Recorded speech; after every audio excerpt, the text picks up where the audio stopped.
พาหัดผมฟูอีกตอนนี้เป็นตอนแรกแล้วฟ้ากำลังจะไปเรียนเพิ่มเดี๋ยวฟ้าจะถ่ายให้เบิ่งว่าฟ้าไปเรียนเพิ่มฟ้าเห็นอย่างแน่กินอย่างแน่เพราะว่ามื้อนี้ฟ้าจะสอนโมของฟ้าเอาไปหาของกินเดี๋ยวไปพอเดี๋ยวเรียนฟ้าจะถ่ายอีกคำหนึ่งไปเลยเฮ้ ทุกคนตอนนี้ฟ้ามาห้องโรงเรียนแล้วแต่ว่าฟ้าใช้เวลาอยู่20 นาทีคือไปกลับแล้วก็ไปแล้วก็กลับฟ้าลืมกระเจห้องฟ้าก็เลยกลับไปเอาอยู่เฮือนตอนนี้ฟ้ากำลังจะออกไปหาของกินเดี๋ยวตัดไปห้านเลย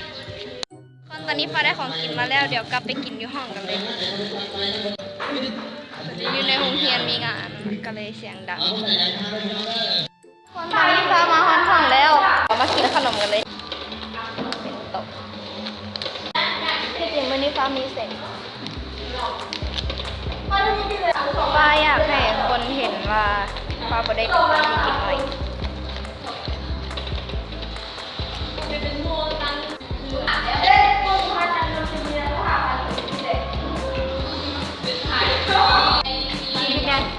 เขาบอก Yesterday. yes she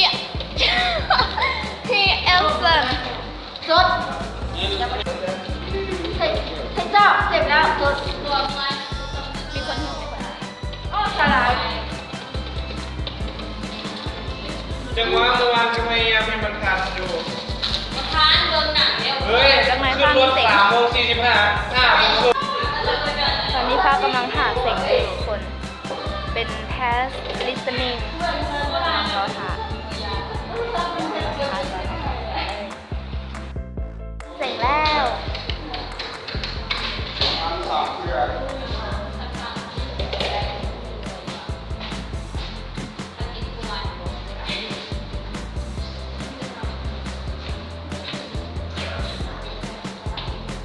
เนาะ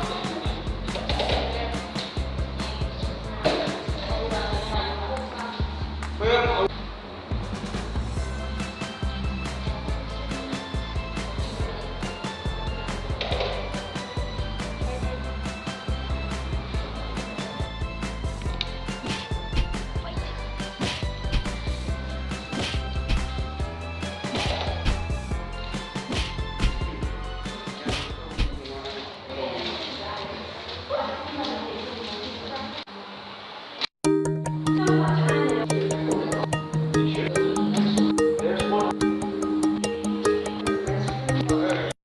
ตอนนี้ฟ้าเสร็จแล้วอยู่หน่อยหนึ่งความจริงออกก่อนเวลาแต่เดี๋ยวฟ้าจะกลับมาหาแล้วก็นี่คือชีวิตอันน่าเบื่อของฟ้านั่นเองถ้าใครมาคลิปนี้อย่าลืมกดไลค์แล้วก็กด subscribe ให้ฟ้าหน่อยเด้อไว้ฟ้าจะเห็นคลิปใหม่ๆที่มันบ่น่าเบื่อมาให้เบิ่งอีกเนาะไปแล้วบ๊ายบาย